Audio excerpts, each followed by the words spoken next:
একবার ভাবুন তো, কেউ যদি বলে আমি করেছি কারণ শয়তান আমাকে দিয়ে করিয়েছে, এটা কি কখনো বিশ্বাসযোগ্য হতে পারে? শুনতে সিনেমার মতো লাগলেও এটাই বাস্তব। Conjuring 3 the devil made me do it সিনেমাটির পিছনে রয়েছে এমন একটা সত্য ঘটনা যা ঘটেছিল 1981 সালে আমেরিকাতে। আর্নে চেন জনসন নামের একটি যুবক করেছিল তার বন্ধুকে, আর আদালতে গিয়ে বলেছিল শয়তান আমাকে দিয়ে করিয়েছে। এটি ছিল আমেরিকার ইতিহাসের প্রথম কেউ ডেমনিক পজিশনের অজুহাত দিয়ে নিজেকে নির্দোষ দাবি করেন। কিন্তু আসলে কি আর্নে জনসন পজেসড ছিলেন, নাকি এটা ছিল একটি নিখুঁত সাজানো গল্প? আজকে আমরা জানবো পুরো ঘটনার আসল গল্প। ভিডিও শুরু করার আগে আপনি কি ডেমনিক পজিশনে বিশ্বাস করেন? নিচে কমেন্ট করে জানাবেন। বাট ভিডিওর পরের পার্টটা শুরু করার আগে today shout out goes to Imam Mehedi Miraj, Ishak Ahmed Joy, Ahona Samiyat. Thanks for sharing my last video. আপনি যদি শাউট পেতে চান make sure to share this video. এই গল্প শুরু হয় 11 বছরের ডেভিড গ্ল্যাডজেলকে নিয়ে। 1980 সালে ডেভিডের পরিবার নতুন একটি বাড়িতে ওঠে, আর কিছুদিন পরেই শুরু হয় সব অদ্ভুত ঘটনা। ফার্স্টে সবকিছু নর্মাল ছিল, কিন্তু সমস্যা তখন শুরু হয় যখন ডেভিডের বোন তার বয়ফ্রেন্ডকে নিয়ে, অর্থাৎ আর্নে জনসনকে নিয়ে আরেকটা বাসায় মুভ ইন করে। সেইখানে ডেভিড এবং তার ভাইয়েরা সবাই একসাথে হেল্প করতে যায়, কিন্তু যাওয়ার পরে ডেভিড এমন কিছু একটা দেখে যেটার ভয়ে সে বাসা থেকে দৌড়ে বের হয়ে আসে। সে আর ওই বাসায় কাজ করতে চায় না। সবাই মনে করে সে ভুল কিছু একটা দেখে হয়তো শুধু শুধু ভয় পাচ্ছে। কিন্তু বাসায় যাওয়ার পরে মাঝরাতে হঠাৎ করে কালো চোখ, ধারালো দাঁত, এরকম একটা ভয়ঙ্কর ফিগার দেখতে পায়। সবাই প্রথমে ভাবছিল ডেভিড হয়তো রেগুলারলি দুঃস্বপ্ন দেখছে, কিন্তু ধীরে ধীরে ডেভিড অস্বাভাবিক আচরণ শুরু করে। অজানা ভাষায় কথা বলা, নিজের শরীর মোচড়ানো এবং লেভিটেশন পর্যন্ত। পরিবারটি তখন এড এবং লরেন ওয়ারেনের সাথে যোগাযোগ করে। আপনারা হয়তো তাদেরকে চিনতে পারবেন, কারণ কনজিউরিং এর অলমোস্ট প্রত্যেকটা গল্পই তাদের থেকে নেওয়া। তারা মেইনলি ডেমনিক পজেশন এবং এই ভূত প্রেত, আত্মা ভর করা, এগুলা নিয়ে তারা কাজ করত। তারা ছিল স্পেশালিস্ট, এবং তাদেরকে ডাকার পর থেকে শুরু হয় ভয়ঙ্কর অধ্যায়।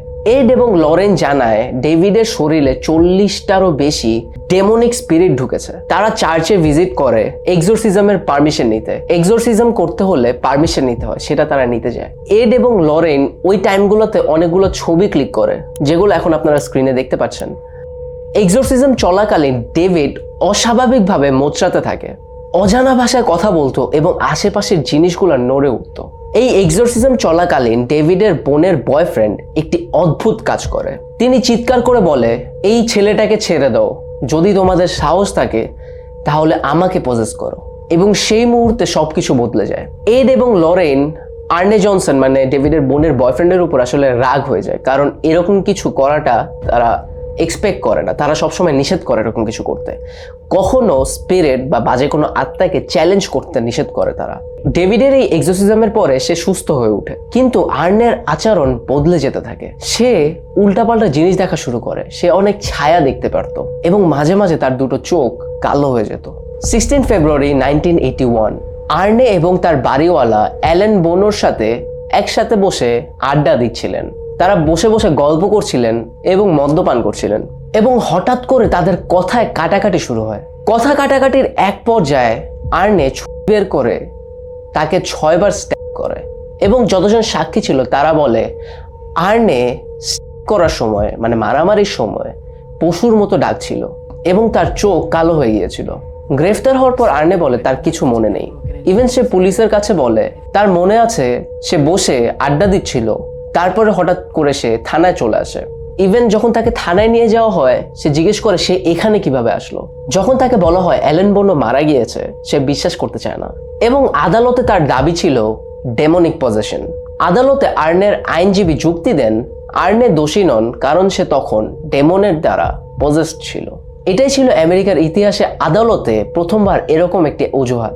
এড এবং লরেন আদালতে বলে ডেভিডের এক্সোরসিজমের সময় তারা কিছু ভৌতিক প্রমাণ কালেক্ট করছিল, কিন্তু জাজ সেটা মানতে রাজি ছিলেন না, এবং তার যুক্তিটা ছিল আদালত প্রমাণ মেনে চলে, অবাস্তব কথা শুনে না।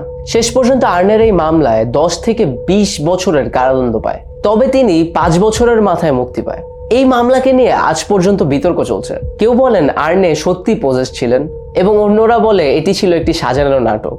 কিন্তু সত্যি কি আমরা হয়তো কখনো জানতে পারবো না, কিন্তু এটা নিশ্চিত কনজিউরিং 3 এর পেছনের এই ঘটনাটা অনেক বেশি ভয়ঙ্কর।